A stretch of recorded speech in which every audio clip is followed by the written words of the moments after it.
ਵਾਹਿਗੁਰੂ ਜੀ ਕਾ ਖਾਲਸਾ ਵਾਹਿਗੁਰੂ ਜੀ ਕੀ ਫਤਿਹ। अस्सलाम वालेकुम आदाब। बस मैं हाँ ਤੁਹਾਡੀ ਹੋਸਟ ਨੀਲਮ ਕੌਰ ਤੇ ਮੈਂ ਟੀਵੀ 84 ਦੇ ਸਾਰੇ ਦਰਸ਼ਕਾਂ ਤੇ ਸਰੋਤਿਆਂ ਨੂੰ ਜੀ ਆਇਆਂ ਕਹਿੰਦੀਆਂ ਪ੍ਰੋਗਰਾਮ ਸੱਚੋ ਸੱਚ ਵਿੱਚ ਜਿਹੜੇ ਇਸ ਪ੍ਰੋਗਰਾਮ ਨਾਲ ਦੇਸ਼ਾਂ ਵਿਦੇਸ਼ਾਂ ਤੋਂ ਜੁੜ ਚੁੱਕੇ ਨੇ। ਖਾਲਸਾਨਾ ਅਫੇਅਰ ਸੈਂਟਰ ਦੇ ਸੰਚਾਲਕ ਡਾਕਟਰ ਅਮਰਜੀਤ ਸਿੰਘ ਜੀ ਰੋਜ਼ਾਨਾ ਦੀ ਤਰ੍ਹਾਂ ਸਟੂਡੀਓ ਵਿੱਚ ਮੇਰੇ ਨਾਲ ਸ਼ਾਮਲ ਨੇ। ਆਓ ਉਹਨਾਂ ਨਾਲ ਗੱਲਬਾਤ ਕਰਕੇ ਅੱਜ ਦੇ ਅਹਿਮ ਇਸ਼ੂਜ਼ ਉੱਪਰ ਉਹਨਾਂ ਤੋਂ ਉਹਨਾਂ ਦਾ ਤਬਸਰਾ ਜਾਣਦੇ ਹਾਂ। ਜੀ ਡਾਕਟਰ ਸਾਹਿਬ ਵਾਹਿਗੁਰੂ ਜੀ ਕਾ ਖਾਲਸਾ ਵਾਹਿਗੁਰੂ ਜੀ ਕੀ ਫਤਿਹ। हाँ जी नीलम कौर जी ਤੁਹਾਨੂੰ ਵੀ ਤੇ ਦੁਨੀਆ ਭਰ ਚ ਬੈਠੇ ਸਾਡੇ ਟੀਵੀ 84 ਦੇ ਬਹੁਤ ਹੀ ਪਿਆਰੇ ਸੋਹਣੇ ਸਿਆਣੇ ਸੁਨੱਖੇ ਟੀਵੀ 84 ਦੇ ਦਰਸ਼ਕਾਂ ਨੂੰ ਵੀ ਵਾਹਿਗੁਰੂ ਜੀ ਕਾ ਖਾਲਸਾ ਵਾਹਿਗੁਰੂ ਜੀ ਕੀ ਫਤਿਹ ਅਤੇ ਸਾਡੇ ਮੁਸਲਮਾਨ ਭੈਣਾਂ ਭਰਾਵਾਂ ਨੂੰ अस्सलाम वालेकुम। जी डॉक्टर साहब जी आनू प्रोग्राम सच्चो सच विच ਬਹੁਤ ਸ਼ੁਕਰੀਆ जी। डॉक्टर साहब ਅੱਜ 11 ਦਸੰਬਰ 2020 28 ਮੱਘਰ ਨਾਨਕਸ਼ਾਹੀ ਸੰਮਤ 552 ਦਾ ਦਿਨ ਹੈ ਤੇ ਡਾਕਟਰ ਸਾਹਿਬ ਪ੍ਰੋਗਰਾਮ ਸ਼ੁਰੂ ਕਰਨ ਤੋਂ ਪਹਿਲਾਂ ਅਸੀਂ ਆਪਣੇ ਦਰਸ਼ਕਾਂ ਤੇ ਸਰੋਤਿਆਂ ਨੂੰ ਹਮੇਸ਼ਾ ਤਰ੍ਹਾਂ ਦੱਸੀ ਵਿਊਅਰਸ ਜੇ ਤੁਸੀਂ ਹੱਕ ਸੱਚ ਇਨਸਾਫ ਤੇ ਪੈਰਾ ਦਿੰਦਾ ਇੱਕੋ ਇੱਕ ਚੈਨਲ ਟੀਵੀ 84 ਨੂੰ ਦੇਖਣਾ ਚਾਹੁੰਦੇ ਹੋ ਤਾਂ ਤੁਸੀਂ ਦੇਖ ਸਕਦੇ ਹੋ spectrum cable, RCN cable, Bell Fibe cable in Canada, roku, Jadoo box, Shava, Facebook, TV 84 ਦੀ ਐਪ ਰਾਹੀਂ online streaming and IP box ਤੇ ਤੁਸੀਂ ਟੀਵੀ 84 ਨੂੰ ਦੇਖ ਸਕਦੇ ਹੋ। ਵਿਊਅਰਸ ਜੇ ਤੁਸੀਂ ਟੀਵੀ 84 ਨਾਲ ਜਾਂ ਪ੍ਰੋਗਰਾਮ ਸੱਚੋ ਸੱਚ ਨਾਲ ਫੇਸਬੁੱਕ ਰਾਹੀਂ ਜੁੜੇ ਹੋ ਤਾਂ ਇਸ ਨੂੰ ਵੱਧ ਤੋਂ ਵੱਧ ਲਾਈਕ ਕਰੋ ਤੇ ਸ਼ੇਅਰ ਕਰੋ ਅਤੇ ਨਾਲ ਹੀ YouTube ਤੇ ਸਬਸਕ੍ਰਾਈਬ ਵੀ ਕਰੋ। ਇਹ ਵੀ ਦੱਸ ਦਈਏ ਕਿ ਤੁਸੀਂ ਟੀਵੀ 84 ਦੀ ਐਪ ਨੂੰ ਐਂਡਰੋਇਡ ਐਂਡ ਐਪ ਸਟੋਰ ਤੇ ਡਾਊਨਲੋਡ ਕਰਕੇ ਜੋ ਟੀਵੀ 84 ਦੀ ਲਾਈਵ ਸਟ੍ਰੀਮ ਹੈ ਉਸ ਨੂੰ ਤੁਸੀਂ 24 ਆਵਰਸ ਦੇਖ ਸਕਦੇ ਹੋ। ਵਿਊਅਰਸ ਹੁਣ ਅਸੀਂ ਆਪਣੇ ਪ੍ਰੋਗਰਾਮ ਦੀ ਸ਼ੁਰੂਆਤ ਕਰਨ ਜਾ ਰਹੇ ਹਾਂ। ਇਸ ਵੀਕ ਦਾ ਐਂਡ ਵਾਲਾ ਪ੍ਰੋਗਰਾਮ ਕਰਨ ਜਾ ਰਹੇ ਹਾਂ ਔਰ ਦੁਆ ਕਰਦੇ ਹਾਂ ਰੱਬ ਅੱਗੇ ਕਿ ਤੁਹਾਡਾ ਜਿਹੜਾ ਵੀਕਐਂਡ ਹੈ ਉਹ ਬਹੁਤ ਹੀ ਵਧੀਆ ਗੁਜ਼ਰੇ। ਔਰ ਆਪਾਂ ਹਮੇਸ਼ਾ ਤਰ੍ਹਾਂ ਗੱਲਬਾਤ ਕਰ ਰਹੇ ਹਾਂ ਪਿਛਲੇ 2.5 ਮਹੀਨਿਆਂ ਤੋਂ ਕਿਸਾਨ ਸੰਘਰਸ਼ ਦੇ ਉੱਪਰ ਵਿਚਾਰ ਚਰਚਾ ਹੋ ਰਹੀ ਹੈ। ਹਰੇਕ ਮੀਡੀਆ ਦੇ ਵਿੱਚ ਇਹੀ ਚਰਚਾ ਦਾ ਵਿਸ਼ਾ ਬਣਿਆ ਹੋਇਆ ਹੈ ਕਿਸਾਨ ਅੰਦੋਲਨ। ਸੋ ਅਸੀਂ ਵੀ ਅੱਜ ਕਰਨ ਜਾ ਰਹੇ ਹਾਂ ਕਿ ਜਿਉਂ-ਜਿਉਂ ਕਿਸਾਨ ਸੰਘਰਸ਼ ਲੰਬਾ ਹੁੰਦਾ ਜਾ ਰਿਹਾ ਹੈ ਤਿਉਂ-ਤਿਉਂ ਇਸ ਦੀਆਂ ਜੜੀਆਂ ਵਿਚਲੀਆਂ ਦਰਾੜਾਂ ਅਤੇ ਸਰਕਾਰੀ ਜਿਹੜੀ ਵਿਉਂਤਬੰਦੀ ਵੀ ਸਮਝ ਆ ਰਹੀ ਹੈ। ਕਿਸਾਨ ਜਥੇਬੰਦੀਆਂ ਵੱਲੋਂ ਇਸ ਸੰਘਰਸ਼ ਨੂੰ ਖੱਬੇ ਪੱਖੀ ਵਿਚਾਰਧਾਰਾ ਨਾਲ ਜੋੜਨ ਦਾ ਜਿਹੜਾ ਅਮਲ ਹੈ ਮੋਦੀ ਸਰਕਾਰ ਦੇ ਪੂਰੀ ਤਰ੍ਹਾਂ ਜਿਹੜਾ ਹੈ ਉਹ ਫਿੱਟ ਬੈਠਾ ਹੈ। ਹੁਣ ਤੱਕ ਵਿਊਅਰਸ ਡਰੀ ਅਤੇ ਘਬਰਾਈ ਹੋਈ ਮੋਦੀ ਸਰਕਾਰ ਹੁਣ ਹਮਲਾਵਰ ਰੁਖ ਜਿਹੜਾ ਅਪਣਾਉਣ ਜਾ ਰਹੀ ਹੈ। ਮੋਦੀ ਵੱਲੋਂ ਮੁੜ ਦੁਹਰਾਇਆ ਗਿਆ ਹੈ ਕਿ ਇਹ ਕਾਨੂੰਨ ਜਿਹੜੇ ਨੇ ਕਿਸਾਨਾਂ ਦੇ ਭਲੇ ਵਿੱਚ ਨੇ ਅਤੇ ਇਹਨਾਂ ਨੂੰ ਜਿਹੜਾ ਵਾਪਸ ਹੈ ਉਹ ਨਹੀਂ ਲਿਆ ਜਾਏਗਾ। ਸੋ ਇਸ ਸਮੁੱਚੇ ਵਿਸ਼ੇ ਬਾਰੇ ਆਪਾਂ ਗੱਲਬਾਤ ਕਰਨ ਜਾ ਰਹੇ ਹਾਂ। ਸੋ ਅਸੀਂ ਚਾਹਾਂਗੇ ਕਿ ਤੁਸੀਂ ਸਟਾਰਟਿੰਗ ਤੋਂ ਲੈ ਕੇ ਐਂਡ ਤੱਕ ਸਾਡੇ ਨਾਲ ਇਸੇ ਤਰ੍ਹਾਂ ਹੀ ਜੁੜੇ ਰਹਿਣਾ। ਦੇਖਣ ਸੁਣਨ ਲਈ ਤੁਹਾਡਾ ਸਭ ਦਾ ਬਹੁਤ ਬਹੁਤ ਸ਼ੁਕਰੀਆ। ਜੀ ਡਾਕਟਰ ਸਾਹਿਬ ਇਸ ਮੁੱਦੇ ਬਾਰੇ ਕੀ ਕਹਿਣਾ ਚਾਹੋਗੇ? ਦੇਖੋ ਜਿਉਂ-ਜਿਉਂ ਦਿਨ ਬੀਤਦੇ ਜਾ ਰਹੇ ਨੇ ਜੀ ਦੋਨੋਂ ਹੀ ਜਿਹੜੀਆਂ ਧਿਰਾਂ ਨੇ ਉੱਥੇ ਸੰਘਰਸ਼ ਕਰ ਰਹੀਆਂ ਕਿਸਾਨ ਧਿਰਾਂ ਔਰ ਹਕੂਮਤ ਬੀਜੇਪੀ ਦੀ ਜੀ ਉਹਨਾਂ ਦੇ ਰਵੱਈਏ ਸਮਝ ਆਣੇ ਸ਼ੁਰੂ ਹੋ ਗਏ ਨੇ। ਬਿਲਕੁਲ ਇਸ ਬਾਰੇ ਵੇਰਵੇ 'ਚ ਗੱਲ ਕਰਨ ਤੋਂ ਪਹਿਲਾਂ ਅਸੀਂ ਜਿਹੜੀ ਐਕਟੀਵਿਟੀ ਇਸ ਮੂਵ ਨੂੰ ਲੈ ਕੇ ਦੁਨੀਆ ਭਰ 'ਚ ਹੈ ਉਸ ਬਾਰੇ ਜ਼ਰੂਰ ਗੱਲ ਕਰਨੀ ਚਾਹਾਂਗੇ ਕਿ ਚਾਰੇ ਪਾਸੇ ਪ੍ਰੋਟੈਸਟ ਰੈਲੀਜ਼, ਡੈਮੋਨਸਟ੍ਰੇਸ਼ਨਸ ਔਰ ਵੱਡੇ ਵੱਡੇ ਟਰੱਕਾਂ ਦੇ ਨਾਲ ਕਾਰ ਰੈਲੀਜ਼, ਕਿਉਂਕਿ ਇਹ ਪਹਿਲੀ ਵਾਰ ਹੈ ਕਿ ਰੈਲੀਜ਼ ਨੂੰ ਇੱਕ ਨਵੀਂ ਜਿਹੜੀ ਹੈ ਰੂਪਰੇਖਾ ਵੀ ਮਿਲੀ ਹੈ।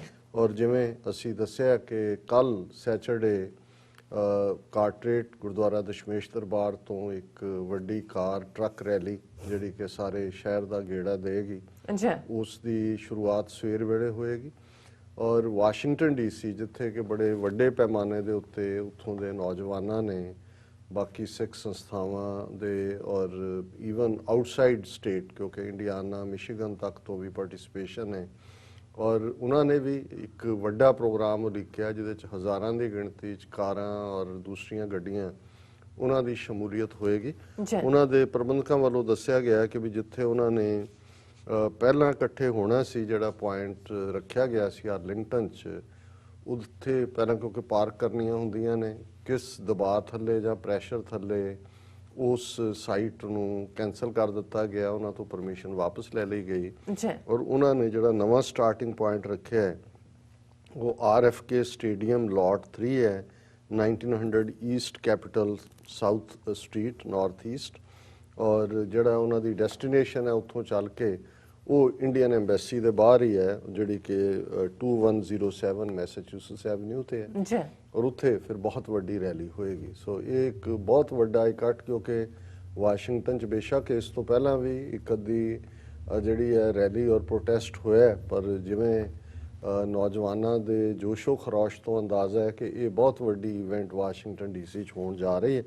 ਔਰ ਇਸ ਸਾਰੇ ਦੇ ਨਾਲ ਅਸੀਂ ਦੇਖਦੇ ਹਾਂ ਕਿ ਅੱਜ ਇੱਕ ਚੰਗੀ ਡਿਵੈਲਪਮੈਂਟ ਹੈ, ਜਦੋਂ ਕਿ ਅਸੀਂ ਕਾਂਗਰਸਮੈਨਾਂ ਵੱਲੋਂ ਜਿਹੜਾ ਕਿੰਨਿਆਂ ਨੇ ਚਿੱਠੀਆਂ ਲਿਖੀਆਂ ਔਰ ਕਿੰਨਿਆਂ ਨੇ ਜਿਹੜਾ ਇਸ ਦੇ ਹੱਕ 'ਚ ਆਵਾਜ਼ ਉਠਾਈ, ਉਸ ਦਾ ਜ਼ਿਕਰ ਕੀਤਾ ਹੈ। ਪਰ ਇਸ ਸੈਨੇਟ ਦੇ ਮਾਮਲੇ 'ਚ ਇਸ ਗੱਲ ਦਾ ਧਿਆਨ ਰਹੇ ਕਿ ਅਮਰੀਕਾ ਦੇ ਵਿੱਚ ਸੈਨੇਟਰ ਬਹੁਤ ਪਾਵਰਫੁਲ ਹੁੰਦਾ ਹੈ, ਗਵਰਨਰ ਤੋਂ ਵੀ ਕਈ ਹਾਲਤਾਂ 'ਚ ਪਾਵਰਫੁਲ ਹੁੰਦਾ ਹੈ ਸਟੇਟ ਦੇ। ਔਰ ਨਿਊ ਜਰਸੀ ਸਟੇਟ ਦੇ ਰੈਂਕਿੰਗ ਸੈਨੇਟਰ ਨੇ ਰੋਬਰਟ ਮੈਂਡੇਜ਼, ਰੈਂਕਿੰਗ ਮੈਂਬਰ ਜਿਹੜੇ ਨੇ, ਉਹਨਾਂ ਦਾ ਮਤਲਬ ਕੁਆਇਟ ਸੀਨੀਅਰ ਹੈ, ਕਈ ਕਮੇਟੀਆਂ 'ਚ, ਡਿਫੈਂਸ ਕਮੇਟੀ, ਫੋਰਨ ਕਮੇਟੀ 'ਚ ਹੁੰਦੇ ਨੇ। ਉਹਨਾਂ ਨੇ ਅੱਜ ਇੰਡੀਅਨ ਐਂਬੈਸਡਰ ਨੂੰ ਐਡਰੈਸ ਕਰਦਿਆਂ ਲੈਟਰ ਲਿਖਿਆ ਔਰ ਦਰਸ਼ਕ ਦੇਖ ਸਕਦੇ ਨੇ ਸਕਰੀਨ ਦੇ ਉੱਤੇ, ਅੱਜ ਦੀ ਡੇਟ 'ਚ ਹੀ ਲਿਖਿਆ ਗਿਆ ਔਰ ਮੈਂ ਸ਼ੇਅਰ ਵੀ ਕਰਨਾ ਚਾਹੁੰਦਾ। ਉਹਦੇ 'ਚ ਉਹਨਾਂ ਨੇ ਕਿਹਾ ਵੀ ਬੇਸ਼ੱਕ ਸਾਡੀ ਅਮਰੀਕਾ ਔਰ ਭਾਰਤ ਦੀ ਆਪਸੀ ਇੱਕ ਚੰਗੀ ਦੋਸਤਾਨਾ ਰਿਲੇਸ਼ਨਸ਼ਿਪ ਹੈ, ਪਰ ਅਸੀਂ ਫਿਰ ਵੀ ਜਿਹੜਾ ਸਾਡਾ ਕਿਸੇ ਵੀ ਡੈਮੋਕ੍ਰੇਸੀ ਦਾ ਬੇਸਿਕ ਫੰਡਾਮੈਂਟਲ ਡੈਮੋਕ੍ਰੈਟਿਕ ਵੈਲਿਊ ਜਾਂ ਰਾਈਟ ਹੁੰਦਾ ਹੈ, ਮੈਂ ਇਹ ਇੰਡੀਅਨ ਗਵਰਨਮੈਂਟ ਨੂੰ ਕਹਿਣਾ ਚਾਹੁੰਦਾ ਕਿ ਵੀ ਉਹ ਰਿਸਪੈਕਟ ਕਰੇ right of farmers and other demonstrators peacefully making their voice heard. ਕਿ ਪਹਿਲਾਂ ਤਾਂ ਉਹਨਾਂ ਨੇ ਇਹੀ ਕਿ ਵੀ ਜ਼ਾਹਰ ਹੈ ਵੀ ਤੁਸੀਂ ਜੋ ਉੱਥੇ ਕਰ ਰਹੇ ਹੋ ਉਹ ਠੀਕ ਨਹੀਂ ਹੈ। ਔਰ ਉਹਨਾਂ ਨੇ ਕਿਹਾ ਕਿ following the passage of new farming legislation, hundreds of thousands of farmers peacefully expressed their opposition to the laws. Unfortunately, some law enforcement officers responded to their non-violent protest with force. These measures shocked me, as well as some constituents in New Jersey where loved ones are involved in the protest. कि भी ये जड़ा वर्तार है इन्हें मैनू भी शौक दिते और जेड़े जिन्हां दे रिश्तेदार पंजाब च ने और मेरी स्टेट दे कॉन्स्टिट्यूएंट ने उन्हां नू भी। और उहदे च उन्होंने अगे पूरा ये कहा कि भी ये ठीक नहीं है जड़ा पीसफुल प्रोटेस्टर्स ते फोर्स का इस्तेमाल करना है। और उन्होंने कहा कि भी ये जदों कि इंडियन फार्मर्स और उन्होंने सपोर्टर कंटिन्यूसली एक्सप्रैस कर रहे हैं their opposition to these laws, whether through protests, strikes or other non-violent methods, I urge the government of India to respect their right to peacefully voice their views.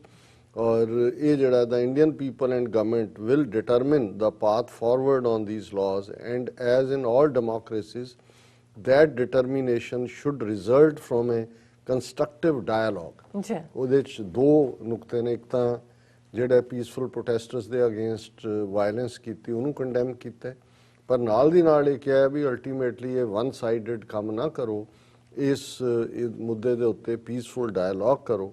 ਔਰ ਇਹ ਉਹਨਾਂ ਨੇ ਕਿਹਾ ਕਿ ਵੀ ਕਿਉਂਕਿ ਡਾਇਸਪੋਰਾ ਦੇ ਵਿੱਚ ਕਾਫੀ ਵੱਡੀ ਗਿਣਤੀ ਦੇ ਵਿੱਚ ਜਿਹੜੇ ਨੇ ਉਹ ਇਸ ਇਸ਼ੂ ਨੂੰ ਉਠਾ ਰਹੇ ਨੇ, ਔਰ ਮੈਂ ਇਹ ਸਮਝਦਾ ਵੀ ਇਹ ਇੰਪੋਰਟੈਂਟ ਹੈ ਕਿ I hope that Indian government sports the rights of the farmers and their supporters to peacefully express their views and certainly have a dialogue. So ਇਹ ਮੈਂ ਸਮਝਦਾ ਵੀ ਇੱਕ ਚੰਗਾ ਉਪਰਾਲਾ ਹੈ, ਕਿਉਂਕਿ ਇਸ ਵੇਲੇ ਪ੍ਰੈਸ਼ਰ ਸਾਰੇ ਪਾਸਿਓਂ ਬਿਲਟ ਹੋ ਰਿਹਾ ਹੈ। ਔਰ ਈਵਨ ਆਸਟ੍ਰੇਲੀਆ ਦੇ ਹਵਾਲੇ ਨਾਲ ਵੀ ਸਾਨੂੰ 2 ਕਲਿੱਪਸ ਮਿਲੀਆਂ ਨੇ ਜਿਹੜੇ ਜਿਨ੍ਹਾਂ ਨੇ ਆਵਾਜ਼ ਚੁੱਕੀ ਹੈ।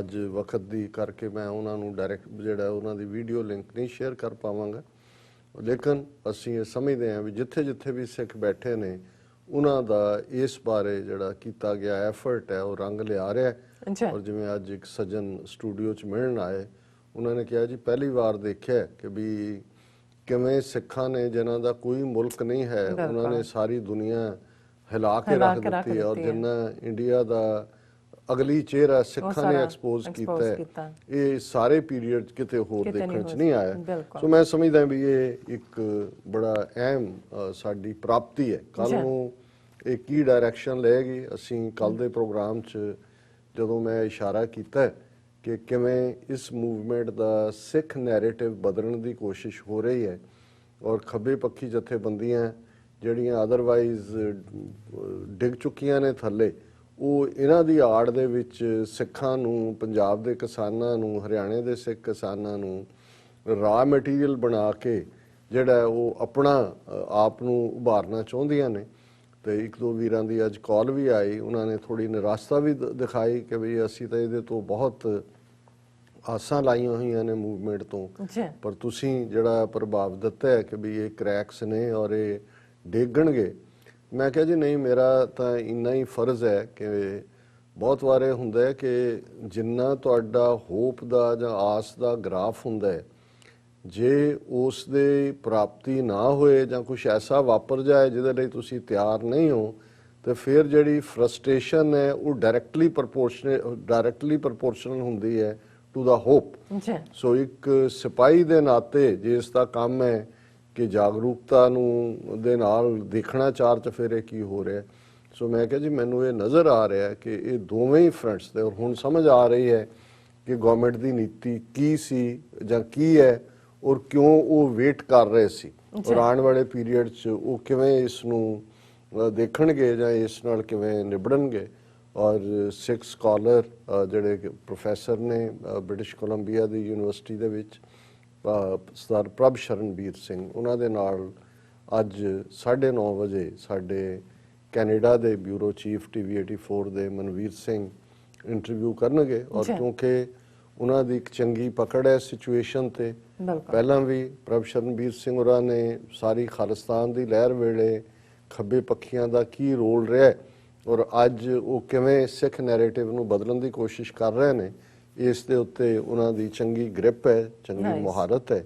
ਔਰ ਅਸੀਂ ਇਹ ਦਰਖਾਸਤ ਕਰਾਂਗੇ ਆਪਣੇ ਵਿਊਅਰਸ ਨੂੰ ਕਿ ਵੀ ਇਸ ਪ੍ਰੋਗਰਾਮ ਉਸ ਨੂੰ ਦੇਖਣ, ਤਾਂ ਕਿ ਸਾਡਾ ਇਹ ਨਹੀਂ ਹੈ ਵੀ ਤੁਸੀਂ ਕੋਈ ਵੀ ਕਨਕਲੂਡ ਕਰ ਲਓ ਆਪਣੇ ਮਾਈਂਡ 'ਚ, ਪਰ ਇਹ ਕੁਝ ਚੀਜ਼ਾਂ ਨੇ ਜਿਹੜੀਆਂ ਗਰਾਊਂਡ ਤੇ ਵਾਪਰ ਰਹੀਆਂ, ਅਸੀਂ ਇਸ ਲਈ ਵੀ ਸ਼ੇਅਰ ਨਹੀਂ ਕਰਨਾ ਚਾਹੁੰਦੇ ਵੀ ਇਹ ਡੀਮੋਰਲਾਈਜ਼ ਨਾ ਹੋਣ, ਲੇਕਿਨ ਇਹਦੇ ਨਾਲ ਨਾਲ ਇਹ ਵੀ ਜ਼ਰੂਰੀ ਹੈ ਕਿ ਸਾਨੂੰ ਇਹ ਪਤਾ ਹੋਣਾ ਚਾਹੀਦਾ ਕਿ ਇਹ ਵਾਪਰ ਸਕਦਾ ਹੈ। ਔਰ ਜੇ ਅਸੀਂ ਮੈਂਟਲੀ ਪ੍ਰਪੇਅਰ ਹੋਵਾਂਗੇ, ਹਾਲਾਂਕਿ ਇਹ ਨਹੀਂ ਹੈ, ਇਸ ਮੂਵਮੈਂਟ ਨੇ ਆਲਰੇਡੀ ਆਪਣੀਆਂ ਪ੍ਰਾਪਤੀਆਂ ਕਰ ਲਈਆਂ ਨੇ।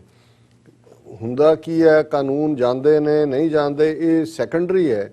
ਜਿਹੜੀ ਪ੍ਰਾਪਤੀਆਂ ਨੇ, ਸਿੱਖ ਤਹਿਜ਼ੀਬ ਦਾ ਸਾਹਮਣੇ ਆਉਣਾ, ਸਿੱਖਾਂ ਦੇ ਜਿਹੜੇ ਚੰਗੇ ਗੁਣ ਨੇ ਜਿਵੇਂ ਸਾਹਮਣੇ ਸਾਰੇ ਪੀਰੀਅਡ 'ਚ ਆਏ ਦੁਨੀਆ ਦੇ ਸਾਹਮਣੇ, ਸਿੱਖ ਕੌਮ ਦੇ ਵਿੱਚ ਇੱਕ ਯਕਜਹਿਤੀ ਦੀ ਗੱਲ, ਪੰਜਾਬ ਦੀ ਧਰਤੀ ਦੀ ਪੀੜ ਦਰਦ ਜਿਵੇਂ ਦੁਨੀਆ ਭਰ 'ਚ ਸਿੱਖਾਂ ਨੇ ਮਹਿਸੂਸ ਕੀਤਾ, ਔਰ ਨੈਕਸਟ ਜਨਰੇਸ਼ਨ, ਯੰਗਰ ਜਨਰੇਸ਼ਨ ਨੇ, ਔਰ ਜਿਵੇਂ ਸਪੌਂਟੇਨੀਅਸ ਆਫ ਇਟਸ ਓਨ ਬਹੁਤ ਸਾਰੀ ਥਾਵਾਂ ਤੇ ਜਿਹੜੀ ਐਕਟੀਵਿਟੀ ਹੈ।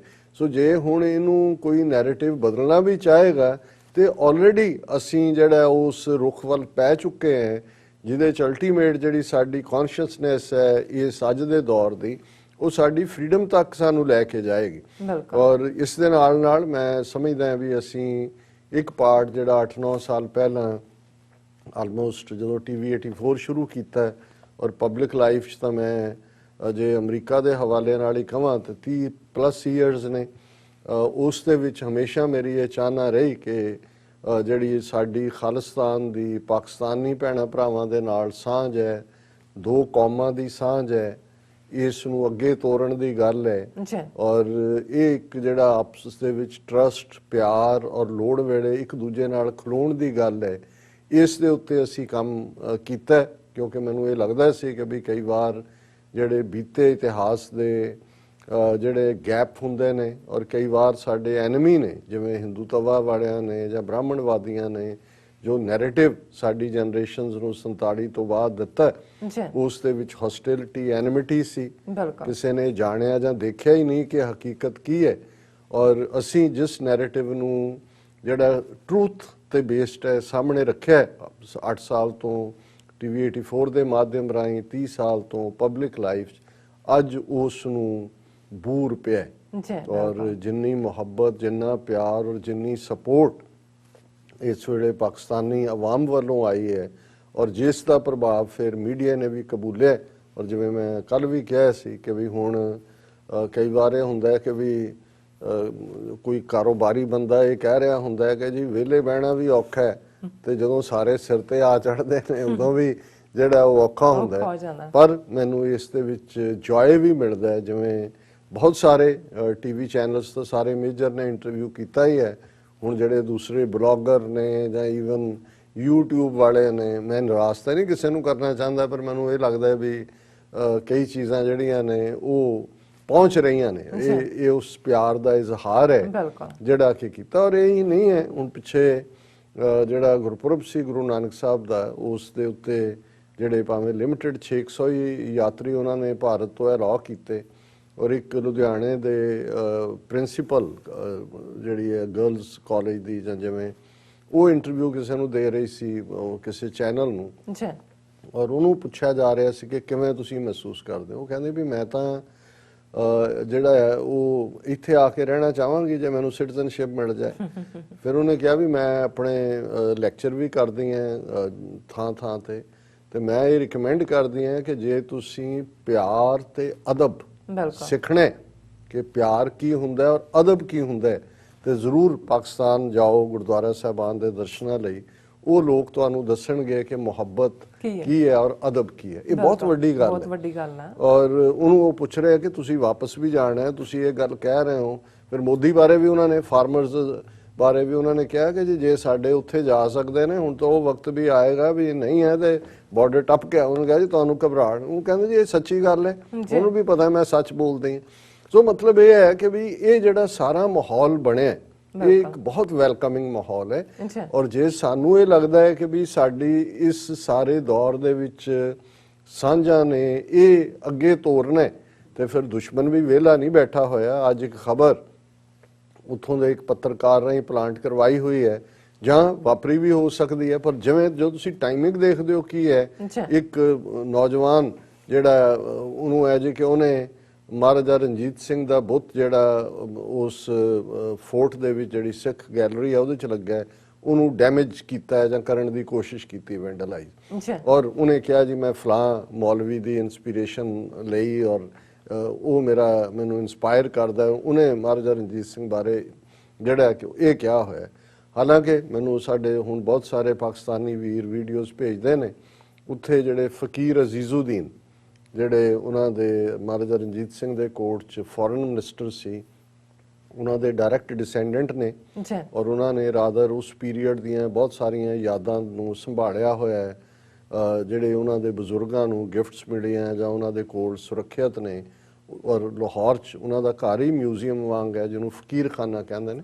ਔਰ ਉਹਨਾਂ ਦੀ ਇੱਕ ਵੀਡੀਓ 7-8 ਮਿੰਟ ਦੀ ਮੈਨੂੰ ਕਿਸੇ ਵੀਰ ਨੇ ਭੇਜੀ ਹੈ, ਜਿਹਦੇ 'ਚ ਉਹਨਾਂ ਨੇ ਜਿਹੜਾ ਇਸ ਕਿਸਮ ਦਾ ਪ੍ਰਭਾਵ ਹੈ ਕਿ ਮਹਾਰਾਜਾ ਰਣਜੀਤ ਸਿੰਘ ਦੇ ਪੀਰੀਅਡ 'ਚ ਮੁਸਲਮਾਨਾਂ ਨਾਲ ਕੀ ਸਲੂਕ ਹੋਇਆ, ਜਿਹਨੂੰ ਕਈਆਂ ਨੇ ਨੈਗੇਟਿਵਲੀ ਪੋਰਟਰੇ ਕੀਤੇ, ਉਹਨਾਂ ਨੇ ਸਬੂਤਾਂ ਨਾਲ ਗੱਲ ਕੀਤੀ ਹੈ। ਔਰ ਮੈਂ ਆਉਣ ਵਾਲੇ ਹਫ਼ਤੇ ਦੇ ਵਿੱਚ ਉਸ ਨੂੰ ਜ਼ਰੂਰ ਆਪਣੇ ਦਰਸ਼ਕਾਂ ਤੱਕ ਵੀ ਪਹੁੰਚਾਵਾਂਗਾ, ਕਿਉਂਕਿ ਆਲਰੇਡੀ YouTube ਤੇ ਹੈਗੀ ਹੈ। ਪਰ ਕਿਉਂਕਿ ਜਦੋਂ ਤੁਸੀਂ ਕਿਸੇ ਟੌਪਿਕ ਦੀ ਰੈਲੇਵੈਂਸ ਦੇਖਦੇ ਹੋ ਤੇ ਉਦੋਂ ਮੈਨੂੰ ਲੱਗਦਾ ਹੈ ਕਿ ਵੀ ਇਹ ਵੀ ਜਿਹੜਾ ਇੱਕ ਗਲਤ ਇੱਕ ਭਰਮ ਫੈਲਾਇਆ ਹੋਇਆ ਹੈ ਕਿ ਵੀ ਮਹਾਰਾਜਾ ਰਣਜੀਤ ਸਿੰਘ ਦੇ ਪੀਰੀਅਡ 'ਚ ਮਸੀਤਾਂ 'ਚ ਜਾਂ ਮੁਸਲਮਾਨਾਂ ਨਾਲ ਕੀ ਵਿਹਾਰ ਸੀ, ਉਹ ਕਿਉਂਕਿ ਡਾਇਰੈਕਟ ਕਮਿੰਗ ਫਰਮ ਦਾ ਹਾਰਸ ਮਾਊਥ ਔਰ ਵਿਦ ਦਾ ਰੈਕਰਡ ਕਿ ਵੀ ਕਿਵੇਂ ਉਹਨਾਂ ਦੇ ਵੇੜੇ 'ਚ ਮਸੀਤਾਂ ਨੂੰ ਕਿਵੇਂ ਜਿਹੜਾ ਉਹ ਮੰਥਲੀ ਜਿਹੜੀ ਹੈ ਉਹ ਹੈਲਪ ਜਾਂਦੀ ਸੀ, ਵਜ਼ੀਫਾ ਜਾਂਦਾ ਸੀ, ਮਦਰਸਿਆਂ ਦਾ ਸਿਸਟਮ ਕੀ ਸੀ, ਐਜੂਕੇਸ਼ਨ ਕਿਵੇਂ ਰਣਜੀਤ ਸਿੰਘ ਦੇ ਪੀਰੀਅਡ 'ਚ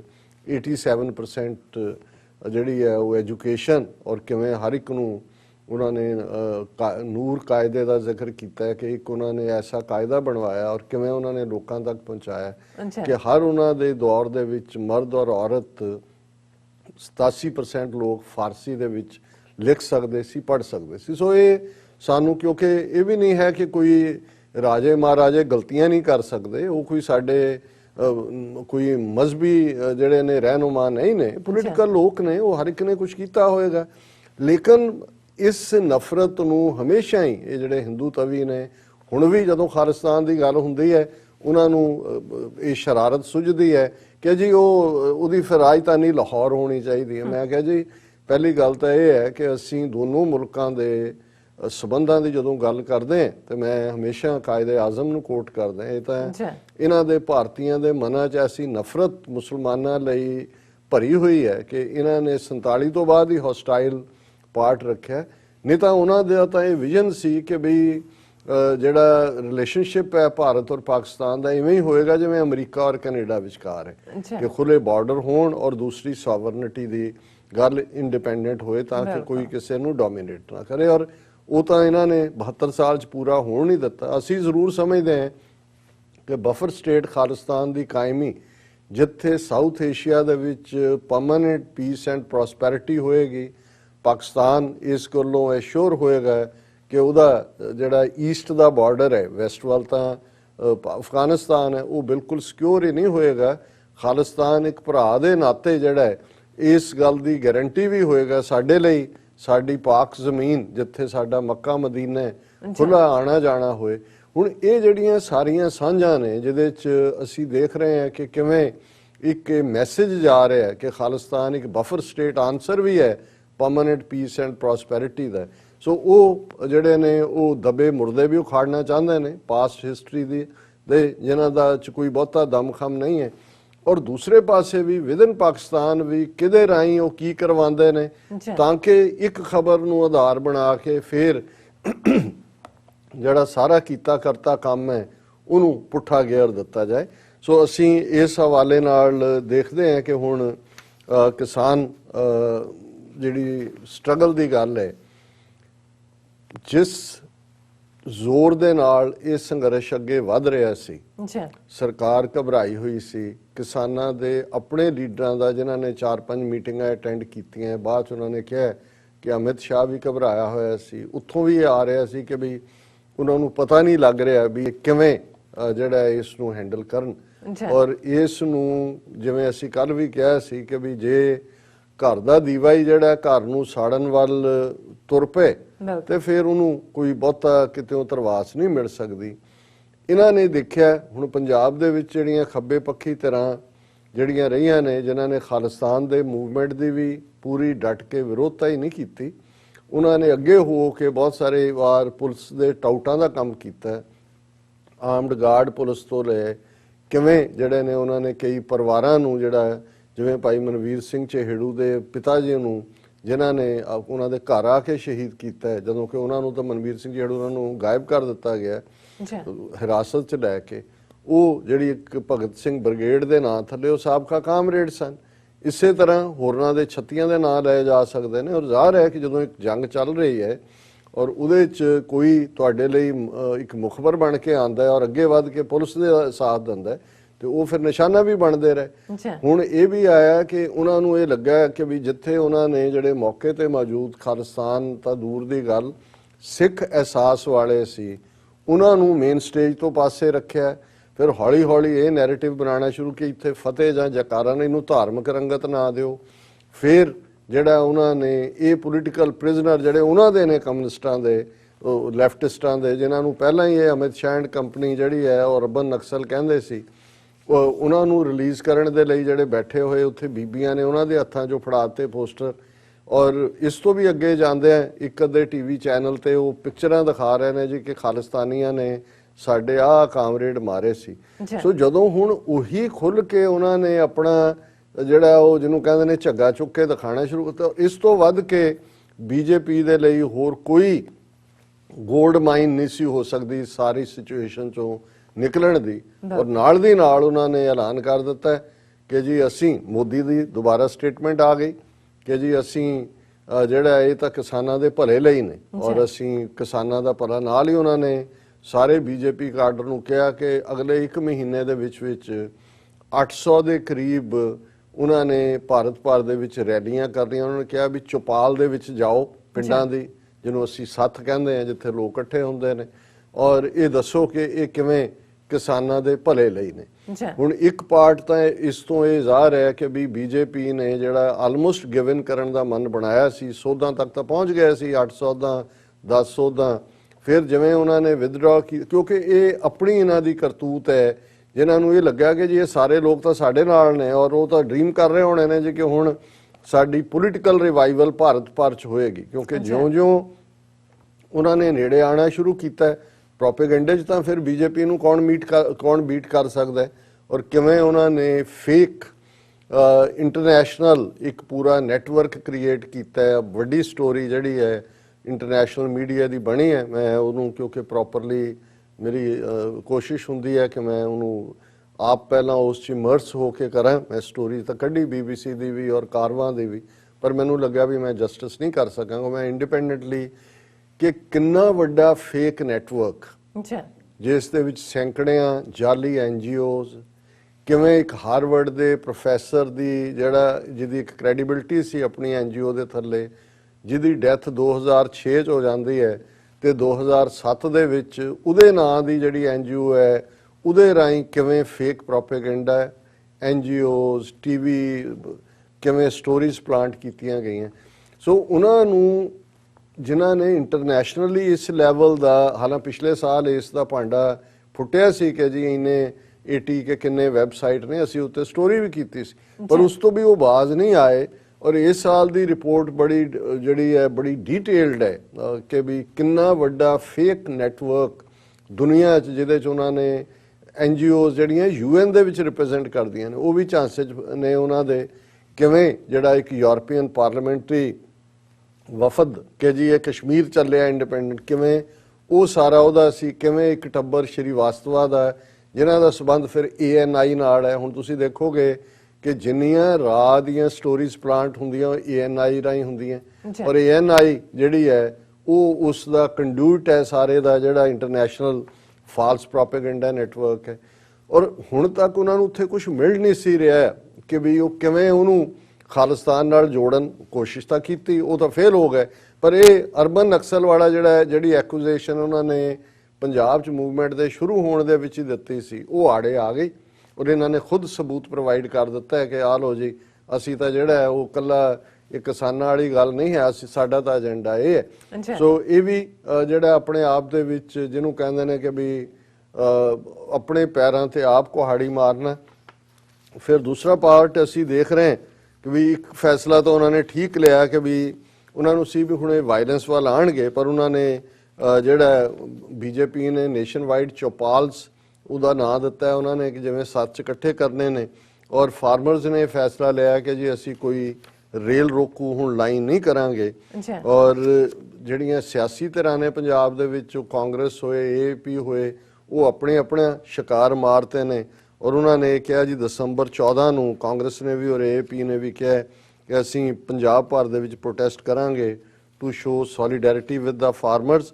ਔਰ ਤੀਸਰਾ ਪਾਸਾ ਜਿਹੜਾ ਅਸੀਂ ਇਹ ਕਿਹਾ ਵੀ ਜਿੰਨਾ 32 ਜਥੇਬੰਦੀਆਂ ਫਿਰ 42 ਬਣ ਗਈਆਂ, 45 ਬਣ ਗਈਆਂ, ਇੱਕ ਉਹਨਾਂ 'ਚ ਭਾਰਤੀ ਕਿਸਾਨ ਯੂਨੀਅਨ ਭਾਨੂ ਹੈ। ਔਰ ਉਹਦੇ ਮੁਖੀ ਨੇ ਕਿਹਾ ਕਿ ਜੀ ਅਸੀਂ ਸੁਪਰੀਮ ਕੋਰਟ, ਉਹ ਆਲਰੇਡੀ ਚਲੇ ਗਏ ਨੇ, they move Supreme Court against farm ਲਾਜ਼।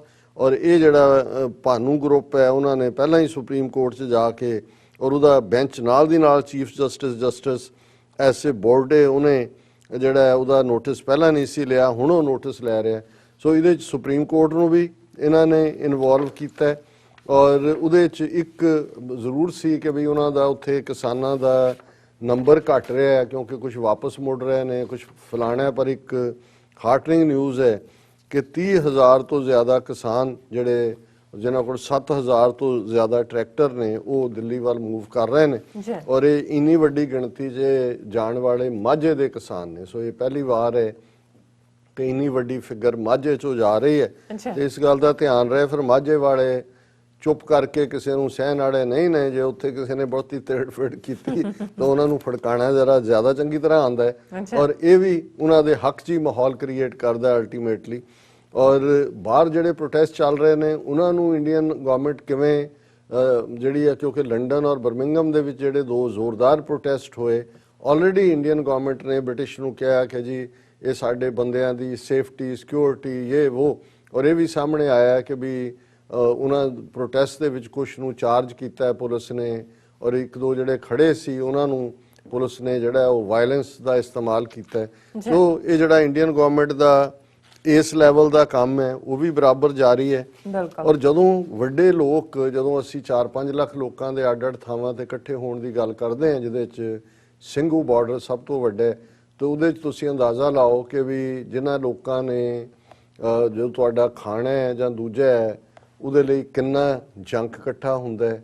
ਜੇ ਤੁਸੀਂ ਬਾਹਰ ਟਾਇਲਟ ਹੀ ਸਾਫ਼ ਨਹੀਂ ਹੋ ਰਿਹਾ, ਕੋਈ ਪਾਣੀ ਦੀ ਫੈਸਿਲਿਟੀ ਨਹੀਂ ਹੈ, ਕੋਈ ਦੂਜਾ ਨਹੀਂ ਹੈ, ਔਰ ਆਉਣ ਵਾਲੇ ਪੀਰੀਅਡ 'ਚ ਬਿਮਾਰੀ ਵੀ, ਇੱਕ ਤਾਂ COVID-19 ਹੈ ਹੀ ਹੈ, ਬਿਮਾਰੀ ਫੈਲਣ ਦਾ ਡਰ ਵੀ ਆਪਣੀ ਥਾਂ ਤੇ ਹੈ। ਔਰ ਇਹ ਫਾਰਮਰਸ ਨੇ ਕਿਹਾ ਵੀ ਜਿਵੇਂ ਕੇਜਰੀਵਾਲ ਇੱਕ ਪਾਸੇ ਤਾਂ ਫੜਾ ਮਾਰਦਾ ਜੀ ਮੈਂ ਨਾਲ ਖੜਾ, ਹੁਣ ਇਹ ਜਿਹੜਾ ਸਾਰਾ ਤਾਂ ਸਫਾਈ ਫੈਸਿਲਿਟੀਜ਼ ਪ੍ਰੋਵਾਈਡ ਕਰਨਾ ਉਹਨਾਂ ਦਾ ਕੰਮ ਹੈ। ਪਰ ਹਕੀਕਤ ਇਹ ਹੈ ਕਿ garbage has been piling up at Singhu border in Delhi where the farmers have been staying put for over a fortnight। ਔਰ ਇਸ ਸਾਰੇ ਦੇ ਵਿੱਚ ਉਹਨਾਂ ਨੇ ਕਿਹਾ ਕਿ we piled up paper, plastic glass, bottle, fruit peels, ਇਹ ਸਾਰਾ ਬਹੁਤ ਜਿਹੜਾ ਇੰਨਾ ਇਕੱਠਾ ਹੋ ਰਿਹਾ ਹੈ ਕਿ stagnant water generating a stench the condition at the site is worsening, ਕਿ ਚਾਰ ਚੁਫੇਰੇ ਹੁਣ ਮੁਸ਼ਕ ਪੈ ਰਹੀ ਹੈ, ਹਾਲਾਤ ਵਿਗੜੇ ਨੇ। ਔਰ ਜਿਹੜੇ ਅਫੀਸ਼ੀਅਲਸ ਨੇ ਮਿਊਨਿਸਪਲ ਕਾਰਪੋਰੇਸ਼ਨ ਦੇ, ਉਹ ਕਹਿੰਦੇ ਨੇ ਵੀ ਕਦੀ ਕਦਾਈ ਆਉਂਦੇ ਨੇ, ਔਰ ਇੱਕ ਪਾਸੇ ਉਹਨਾਂ ਨੇ ਨਾ ਟਾਇਲਟਸ ਕਲੀਨ ਹੋਈਆਂ ਔਰ ਕੋਈ ਗਵਰਨਮੈਂਟ ਦੀ ਹੈਲਪ ਨਹੀਂ ਹੈ। ਉਹਨਾਂ ਨੇ ਕਿਹਾ ਜੀ ਸਫਾਈ ਪਸੰਦ ਫਾਰਮਰ ਜਿੰਨਾ ਕਾਪ ਕਰ ਸਕਦੇ ਨੇ ਕੋਸ਼ਿਸ਼ ਕਰਦੇ ਨੇ, ਪਰ ਇੱਥੇ ਇੰਨੀ ਵੱਡੀ ਗਿਣਤੀ 'ਚ ਨੇ ਕੋਈ, ਕਿਉਂਕਿ ਬਾਥਰੂਮ ਨਹੀਂ ਨੇ, ਪਾਣੀ ਦੀ ਫੈਸਿਲਿਟੀ ਨਹੀਂ ਹੈ। ਔਰ ਇਹਦੇ ਨਾਲ ਇਹ ਵੀ ਸਾਹਮਣੇ ਆਇਆ ਵੀ ਉਹਨਾਂ ਦੇ ਹੈਲਥ ਡਿਪਾਰਟਮੈਂਟ ਨੇ 1000 ਤੋਂ ਜ਼ਿਆਦਾ ਨੂੰ ਚਾਰਜ ਕਰ ਲਿਆ ਕਿ ਜੀ ਅਨਹੈਲਥੀ ਕੰਡੀਸ਼ਨਸ, ਔਰ ਦੂਸਰੇ 'ਚ ਇਹ ਰਹਿ ਰਹੇ ਨੇ। ਔਰ ਜਿਹੜੀ ਡਰਾਮੇਬਾਜ਼ੀ ਹੈ ਸਿਆਸੀ ਲੋਕਾਂ ਦੀ, ਖਾਸ ਤੌਰ ਤੇ ਧਰਮਿੰਦਰ ਟੱਬਰ, ਜਿਸ ਧਰਮਿੰਦਰ ਨੇ KP ਗਿੱਲ ਨੂੰ ਸੁਪਰ ਕਾਪ ਦਾ ਖਿਤਾਬ ਦਿੱਤਾ ਸੀ, ਪਹਿਲਾਂ ਉਹਨੇ ਟਵੀਟ ਲਿਖਿਆ ਫਾਰਮਰ, ਜਿਹਦਾ ਮੁੰਡਾ ਸੰਨੀ ਦਿਓਲ ਉੱਥੋਂ ਮੈਂਬਰ ਪਾਰਲੀਮੈਂਟ ਆ, ਕਹਿੰਦਾ ਮੈਂ ਪਾਰਟੀ ਦੇ ਨਾਲ ਖੜਾ, ਤੇ ਉਹਨੇ ਆਪਣੀ ਧਰਮਿੰਦਰ ਨੇ ਸੜਿਆ ਜਿਹਾ ਮੂੰਹ ਬਣਾ ਕੇ ਇੱਕ ਪਿਕਚਰ ਪਾਈ ਹੋਈ ਹੈ, Dharminder tweets haggard look, pain to see suffering of farmers, ਕਿ ਮੈਨੂੰ ਬਹੁਤ ਤਕਲੀਫ ਹੋ ਰਹੀ ਹੈ। ਜੇ ਇੰਨੀ ਤਕਲੀਫ ਹੈ ਤੇ ਆਪਣੇ ਉਹਨੂੰ ਜਮੂਰੇ ਨੂੰ ਕਹੇ, ਮੁੰਡੇ ਨੂੰ ਕਿ ਰਿਜ਼ਾਈਨ ਕਰੇ। ਨਹੀਂ, ਇਹ ਜਿਹੜੀਆਂ ਡਰਾਮੇਬਾਜ਼ੀਆਂ ਨੇ ਇਹ ਵੀ ਕਿ ਲੋਕਾਂ 'ਚ ਤੁਸੀਂ ਰਹਿਣਾ ਵੀ ਹੈ ਔਰ ਦੂਜਾ ਵੀ ਹੈ, ਇਹੀ ਡਰਾਮੇਬਾਜ਼ੀ ਅਕਾਲੀ ਕਰ ਰਹੇ ਨੇ। ਹੁਣ ਉਹ ਜਗੀਰ ਕੌਰ ਪ੍ਰਧਾਨ ਬਣੀ ਹੈ, ਉਹ ਕਹਿ ਰਹੀ ਹੈ SGPC may not invite PM to century event, ਕਿਉਂਕਿ ਅਕਾਲੀ ਦਲ ਦੀ ਫਾਊਂਡਿੰਗ, ਸ਼੍ਰੋਮਣੀ ਕਮੇਟੀ ਫਾਊਂਡਿੰਗ ਦੇ 100 ਸਾਲ ਹੋਣੇ ਨੇ, ਔਰ ਉਹਨਾਂ ਨੇ ਕਿਹਾ ਜੀ ਨਾ ਅਸੀਂ ਹੁਣ ਸ਼ਾਇਦ ਮੋਦੀ ਨੂੰ ਜਿਹੜਾ ਉਸ ਸਮਾਗਮ 'ਚ ਇਨਵਾਈਟ ਕਰਨਾ ਸੀ ਉਹ ਨਾ ਕਰੀਏ। ਔਰ ਇਸੇ ਤਰ੍ਹਾਂ Akal Takht bid to malign peaceful farmers movement, ਉਹਨੂੰ ਵੀ ਲੱਗਦਾ ਗਿਆਨੀ ਹਰਪ੍ਰੀਤ ਸਿੰਘ ਨੂੰ ਵੀ ਮੈਂ ਵੀ ਰਹਿ ਗਿਆ ਪਿੱਛੇ। ਸੋ ਇਹ ਸਾਰੇ ਜਿਹੜੇ ਪਾਰਟ ਨੇ, ਇਹਨਾਂ ਦੇ ਵਿੱਚ ਸਾਡਾ ਇੱਕ ਐਨਾਲਿਸਟ ਹੋਣ ਦੇ ਨਾਤੇ, ਜਿੱਥੇ ਅਸੀਂ ਠੀਕ ਹੈ ਆਪਣੇ ਕੌਮ ਦੇ, ਆਪਣੇ ਕਾਜ਼ ਦੇ ਅਸੀਂ ਝੰਡਾ ਬਰਦਾਰ ਹੈ, ਪਰ ਇਹ ਸਾਡਾ ਫਰਜ਼ ਹੈ ਕਿ ਅਸੀਂ ਜਿਹੜੀਆਂ ਡਿਵੈਲਪਮੈਂਟਸ ਇਸ ਮੂਵਮੈਂਟ ਦੇ ਦੁਆਲੇ ਹੋ ਰਹੀਆਂ ਨੇ ਉਹਨਾਂ ਨੂੰ ਸੱਚਾਈ ਦੇ ਨਾਲ ਸਾਹਮਣੇ ਰੱਖੀਏ, ਕਿਉਂਕਿ ਸੂਨਰ ਔਰ ਲੇਟਰ ਜੋ ਚੱਲ ਰਿਹਾ ਹੁੰਦਾ ਉਹ ਸਾਹਮਣੇ ਆ ਜਾਂਦਾ ਹੈ। ਔਰ ਜਿਵੇਂ ਹਮੇਸ਼ਾ ਸਾਨੂੰ ਇਹ ਸ਼ਿਕਵਾ ਹੈ, ਸ਼ਿਕਵਾ ਹੀ ਨਹੀਂ ਹੈ, ਹਕੀਕਤ ਹੈ ਕਿ ਜਿਹੜਾ ਬ੍ਰਿਟਿਸ਼ ਸਾਮਰਾਜ ਦੇ ਰਾਜ 'ਚ ਸੂਰਜ ਨਹੀਂ ਸੀ ਡੁੱਬਦਾ, ਅਕਾਲੀ ਲਹਿਰ 1920 'ਚ ਚੱਲੀ ਔਰ 4 ਸਾਲ ਦੇ ਵਿੱਚ ਬ੍ਰਿਟਿਸ਼ ਹਕੂਮਤ ਝੁਕਣ ਤੇ ਮਜਬੂਰ ਹੋਈ, ਗੁਰਦੁਆਰਾ ਐਕਟ ਬਣਿਆ, ਹਿੰਦੂ ਮਹੰਤਾਂ ਤੋਂ, ਉਦਾਸੀਆਂ ਤੋਂ ਲੈ ਕੇ ਗੁਰਦੁਆਰੇ ਪੰਥ ਦੇ ਹਵਾਲੇ ਹੋਏ। ਤੇ ਜਿਹੜਾ ਗਾਂਧੀ ਬਿਲਕੁਲ ਫੇਲ ਹੋਇਆ ਸੀ, ਰੌਲਟ ਐਕਟ ਵਾਪਸ ਕਰੋ ਦੇ ਥੱਲੇ ਹੀ ਜਲਿਆਂਵਾਲਾ ਬਾਗ ਵਾਪਰਿਆ ਸੀ, ਉਹਨਾਂ ਨੂੰ ਲੱਗਾ ਵੀ ਇਹ ਵਧੀਆ ਰਾ ਮਟੀਰੀਅਲ ਹੈ, ਉਹਨਾਂ ਨੇ ਲਿਆ ਕੇ ਉਹਨਾਂ ਨੂੰ ਚਾਸਨੀ ਪਿਆਈ ਜਿਹੜੀ ਇੰਡੀਅਨ ਨੈਸ਼ਨਲਿਜ਼ਮ ਦੀ, ਔਰ ਉਹ ਉਸੇ ਚੱਸ ਦੇ ਵਿੱਚ ਤੁਰ ਪਏ ਕਿ ਜੀ ਅਸੀਂ ਹੁਣ ਸਾਰੇ ਦੇਸ਼ ਨੂੰ ਆਜ਼ਾਦ ਕਰਾਉਣਾ। ਜਿਵੇਂ ਗਾਂਧੀ ਦਾ ਸੀ ਕਹਿਣਾ ਕਿ ਜੀ ਗੁਰਦੁਆਰੇ ਤੁਸੀਂ ਕਰਾ ਲਏ, ਕੰਗ੍ਰੈਚੁਲੇਸ਼ਨ, ਹੁਣ ਜਿਹੜਾ ਵੱਡਾ ਹੈ ਦੇਸ਼ ਉਹਨੂੰ ਕਰਵਾਓ। ਔਰ ਉਹ ਅਸੀਂ ਦੇਖਦੇ ਹਾਂ ਵੀ ਅਲਟੀਮੇਟਲੀ ਅਸੀਂ ਰਾ ਮਟੀਰੀਅਲ ਬਣ ਕੇ ਐਂਡ ਹੋਏ। ਔਰ ਮੈਨੂੰ ਇਹ ਲੱਗਦਾ ਹੈ ਕਿ ਜੇ ਅਸੀਂ ਸਿਆਣਪ ਤੋਂ ਕੰਮ ਨਾ ਲਿਆ, ਇੱਕ ਤਾਂ ਵੈਸੇ ਹੀ ਇਹਦਾ ਨੈਰੇਟਿਵ ਮੂਵਮੈਂਟ ਦਾ ਫਾਰਮਰ ਦਾ ਇਹਨਾਂ ਨੇ ਬਦਲ ਦਿੱਤਾ ਹੈ, ਦੂਸਰਾ ਇਹ ਹੁੰਦਾ ਵੀ ਇਹ ਲੈਫਟਿਸਟਾਂ ਨੂੰ ਵੀ ਲੱਗਦਾ ਹੈ ਕਿ ਵੀ ਇਹ ਤਾਂ ਵਧੀਆ ਨੇ, ਰੋਟੀਆਂ ਵੀ ਆਪਣੀਆਂ ਨਾਲ ਲੈ ਕੇ ਆਏ ਨੇ, ਲਲਕਾਰੇ ਵੀ ਮਾਰਦੇ ਨੇ, ਦੁਨੀਆ ਭਰ 'ਚ ਹਿਲਾ ਕੇ ਵੀ ਰੱਖਤਾ, ਤੇ ਇਹਨਾਂ ਦੇ ਪਿਗੀ ਬੈਕ ਕਰੋ, ਇਹਨਾਂ ਦੇ ਪਿੱਛੇ ਚੜ ਕੇ ਜਿਹੜੀ ਤੁਹਾਡੀ ਹੋਂਦ ਨਹੀਂ ਹੈ ਉਹਨੂੰ ਹੋਵੋ, ਜੇ ਟਕਰਾ ਜਾਣ ਸਿੱਧੇ ਗੋਲੀ ਚੱਲ ਜਾਏ, ਦੂਜਾ ਹੋਏ ਨੁਕਸਾਨ ਹੋਏਗਾ ਫਿਰ ਵੀ ਬੱਲੇ ਬੱਲੇ, ਤੇ ਜੇ ਅਦਰਵਾਈਜ਼ ਇਹ ਰਿਵਾਈਵ ਆਪ ਜਿੱਤ ਹੋ ਜਾਂਦੀ ਹੈ, ਇਹ ਰਿਵਾਈਵ ਹੋ ਜਾਂਦੇ ਨੇ ਲੈਫਟਿਸਟ। ਸੋ ਅਸੀਂ ਇਹੀ ਕਹਿਣਾ ਚਾਹੁੰਦੇ ਹਾਂ ਕਿ ਅਸੀਂ ਕਿਸੇ ਦਾ ਰਾ ਮਟੀਰੀਅਲ ਨਾ ਬਣੀਏ, ਸਾਡੀ ਆਪਣੀ ਹੋਂਦ ਹੈ, ਸਾਡੀ ਆਪਣੀ ਤਹਿਜ਼ੀਬ ਹੈ, ਸਾਡਾ ਆਪਣਾ ਸਿਆਸੀ ਨਿਸ਼ਾਨਾ ਹੈ। ਬੇਸ਼ੱਕ ਅੱਜ ਕਾਂਗਰਸ ਨੇ ਜਿਹੜੇ ਨੀਤੀਆਂ ਰੱਖੀਆਂ ਉਹਨਾਂ ਨੂੰ ਵੀ ਅਸੀਂ ਉਹਨਾਂ ਦੇ ਖਿਲਾਫ ਖਲੋਤੇ, ਬੇਸ਼ੱਕ ਜੂਨ 84, ਨਵੰਬਰ 84 ਜੋ ਵੀ ਆਇਆ, ਪਰ ਉਹਦੇ 'ਚੋਂ ਸਾਡੀ ਆਪਣੀ ਹੋਂਦ ਖਾਲਿਸਤਾਨ ਦੀ ਗੱਲ ਮਜ਼ਬੂਤੀ ਨਾਲ ਨਿਕਲੀ। ਔਰ ਹੁਣ ਇੱਕ ਵਾਰ ਫੇਰ ਜਿੱਤ ਦੇ ਕੰਢੇ ਪਹੁੰਚਦਿਆਂ ਜਦੋਂ ਦੁਨੀਆ ਭਰ 'ਚ ਸਿੱਖਾਂ ਨੇ ਆਪਣਾ ਮਸਲ ਫਲੈਕਸ ਕੀਤਾ ਹੈ, ਹੁਣ ਇਹ ਨਾ ਹੋਏ ਕਿ ਫੇਰ ਉਹੀ 47 ਵਾਲਾ ਸ਼ੇਰ ਜਿਹੜਾ ਪਿਆਰਾ ਸਿੰਘ ਨਿਰਛਲ ਨੇ ਕਿਹਾ ਸੀ ਕਿ ਬਾਜ਼ੀ ਲੈ ਗਏ ਭਾਨੇ ਸ਼ਾਹ ਹੋਰੀ, ਅਸੀਂ ਧੌਣ ਭਰਾਉਣ ਦੇ ਯਾਰ ਹੀ ਰਹੇ, ਅਸੀਂ ਸਿਰਫ ਇਹੀ ਕਰਨ ਜੋਗੇ ਨਾ ਰਹਿ ਜਾਈਏ। ਇਹ ਸਾਡਾ ਫੋਕਸ ਹੈ ਔਰ ਅਸੀਂ ਆਸ ਕਰਦੇ ਹਾਂ ਕਿ ਇਹਨੂੰ ਇਸੇ ਸਪਿਰਿਟ 'ਚ ਹੀ ਲਿਆ ਜਾਏਗਾ। ਅਸੀਂ ਡੀਮੋਰਲਾਈਜ਼ ਨਹੀਂ ਕਰਨਾ ਚਾਹੁੰਦੇ, but at the same time fake ਚੱਕ ਲੋ ਬੱਲੇ ਬੱਲੇ, ਇਹ ਵੀ ਫਿਰ ਜਿਹੜੇ ਕਰਨ ਵਾਲੇ ਹੁੰਦੇ ਨੇ ਬੱਲੇ ਬੱਲੇ, ਉਹੀ ਮੁੜ ਕੇ ਜਿਹੜੇ ਨੇ ਉਹ ਬਿਲਕੁਲ ਥੱਲੇ ਥੱਲੇ ਵਾਲੇ ਹੁੰਦੇ ਨੇ, ਸੋ ਅਸੀਂ ਬੈਲੈਂਸ ਰੱਖ ਕੇ ਤੁਰ ਰਹੇ ਹਾਂ। ਅਸੀਂ ਹੋਪ ਕਰਦੇ ਹਾਂ ਕਿ ਅਲਟੀਮੇਟਲੀ ਇਹਦਾ ਨੈਰੇਟਿਵ ਉਹੀ ਹੋਏ ਜਿਹੜਾ ਉਹਦਾ ਠੀਕ ਨੈਰੇਟਿਵ। ਬਿਲਕੁਲ ਡਾਕਟਰ ਸਾਹਿਬ, ਤੁਹਾਡਾ ਬਹੁਤ ਬਹੁਤ ਸ਼ੁਕਰੀਆ, ਤੁਸੀਂ ਆਪਣੇ ਵਿਚਾਰ ਸਾਡੇ ਦਰਸ਼ਕਾਂ ਨਾਲ ਸਾਂਝੇ ਕੀਤੇ ਨੇ। ਸੋ ਇੱਥੇ ਲੈਣੇ ਬ੍ਰੇਕ ਤੇ ਤੋਂ ਪਹਿਲਾਂ ਅਸੀਂ ਆਪਣੇ ਦਰਸ਼ਕਾਂ ਤੇ ਸਰੋਤਿਆਂ ਨੂੰ ਅਪੀਲ ਤੇ ਬੇਨਤੀ ਕਰਦੀ ਵਿਊਅਰਸ, ਜਿਸ ਤਰ੍ਹਾਂ ਕਿ ਤੁਸੀਂ ਜਾਣਦੇ ਹੋ ਕਿ ਟੀਵੀ 84 ਹੱਕ ਸੱਚ ਇਨਸਾਫ ਦੀ ਜਿਹੜੀ ਆਵਾਜ਼ ਹੈ ਉਹ ਬੁਲੰਦ ਕਰ ਰਿਹਾ ਹੈ। ਔਰ ਟੀਵੀ 84 ਪਹਿਲੇ ਦਿਨ ਤੋਂ ਹੀ ਤੁਹਾਡੇ ਵਿਸ਼ਵਾਸ ਸਦਕਾ, ਤੁਹਾਡੇ ਪਿਆਰ ਸਦਕਾ, ਤੁਹਾਡੀ ਡੋਨੇਸ਼ਨ ਸਦਕਾ ਸਾਰੀ ਦੁਨੀਆ ਦੇ ਵਿੱਚ ਦੇਖਿਆ ਜਾ ਰਿਹਾ ਹੈ। ਔਰ ਟੀਵੀ 84 ਗੁਰੂ ਨਾਨਕ ਸਾਹਿਬ ਦੀ ਸਾਂਝੀ ਵਾਲਤਾ ਦੇ ਫਲਸਫੇ ਨੂੰ ਸਾਰੀ ਦੁਨੀਆ ਦੇ ਵਿੱਚ ਪ੍ਰਚਾਰ ਤੇ ਪ੍ਰਸਾਰ ਰਿਹਾ ਹੈ। ਸੋ ਟੀਵੀ 84 ਤੁਹਾਡੀ ਡੋਨੇਸ਼ਨ ਦੀ ਹੱਕਦਾਰ ਹੈ। ਸੋ ਟੀਵੀ 84 ਨੂੰ ਚਲਾਉਣ ਵਾਲੀ ਮਦਰ ਆਰਗੇਨਾਈਜੇਸ਼ਨ ਗਲੋਬਲ ਸਿੱਖ ਅਫੇਅਰਸ ਮੀਡੀਆ ਇੰਕ ਇੱਕ not for profit and tax exempt organisation ਹੈ। ਸੋ ਇਸ ਨੂੰ ਤੁਹਾਡੇ ਦੁਆਰਾ ਦਿੱਤੀ ਗਈ ਇੱਕ ਪੈਨੀ ਵੀ ਜਿਹੜੀ ਹੈ ਉਹ ਟੈਕਸ ਡਿਟੈਕਟੇਬਲ ਹੈ। ਸੋ ਡੋਨੇਸ਼ਨ ਕਰਨ ਲਈ ਵਿਅਰਸ ਤੁਸੀਂ ਟੀਵੀ 84 ਦੀ ਐਪ ਤੇ ਜਾ ਕੇ ਜਾਂ ਫਿਰ tv84.tv ਤੇ ਜਾ ਕੇ ਡੋਨੇਟ ਦੇ ਬਟਨ ਨੂੰ ਫੋਲੋ ਕਰੋ। ਤੁਸੀਂ ਆਪਣੀ ਡੋਨੇਸ਼ਨ ਜਿਹੜੀ ਹੈਗੀ ਹੈ ਉਹ ਆਟੋ ਪੇ ਰਾਹੀਂ ਮੰਥਲੀ ਜਾਂ ਫਿਰ ਵਨ ਸ਼ਾਟ ਵੀ ਕਰ ਸਕਦੇ ਹੋ। ਡੋਨੇਟ ਕਰਨ ਲਈ ਤੁਸੀਂ ਬੈਂਕ ਅਕਾਊਂਟ, ਸੈੱਲ, ਹਰ ਕਿਸਮ ਦਾ credit card, debit card, PayPal ਦੀ ਵਰਤੋਂ ਵੀ ਕਰ ਸਕਦੇ ਹੋ। ਔਰ ਤੁਸੀਂ ਟੀਵੀ 84 ਦੇ ਨਾਮ ਤੇ ਚੈੱਕ ਬਣਾ ਕੇ ਸਾਨੂੰ ਮੇਲ ਵੀ ਕਰ ਸਕਦੇ ਹੋ ਸਾਡੇ ਇਸ ਪਤੇ ਤੇ 36-01 37th Avenue, ਲੌਂਗ ਆਈਲੈਂਡ ਸਿਟੀ, ਨਿਊਯਾਰਕ 11101 USA, ਜਾਂ ਫਿਰ ਤੁਸੀਂ ਸਾਨੂੰ ਫੋਨ ਰਾਹੀਂ ਵੀ ਸੰਪਰਕ ਕਰ ਸਕਦੇ ਹੋ ਸਾਡੇ ਫੋਨ ਨੰਬਰ ਤੇ 5166191984, ਜਾਂ ਫਿਰ ਤੁਸੀਂ ਸਾਨੂੰ ਈਮੇਲ ਵੀ ਕਰ ਸਕਦੇ ਹੋ spot@tv84.tv ਤੇ। ਸੋ ਅਸੀਂ ਤੁਹਾਡੇ ਤਹਿ ਦਿਲ ਤੋਂ ਸ਼ੁਕਰਗੁਜ਼ਾਰ ਹੋਵਾਂਗੇ। ਸੋ ਇੱਥੇ ਲੈਣੇ ਬ੍ਰੇਕ ਵਿਊਅਰਸ, ਤੁਸੀਂ ਸਾਡੇ ਨਾਲ ਇਸੇ ਤਰ੍ਹਾਂ ਹੀ ਜੁੜੇ ਰਹਿਣਾ। ਮਿਲਦੇ ਹਾਂ ਛੋਟੇ ਜਿਹੇ ਵਕਫੇ ਤੋਂ ਬਾਅਦ।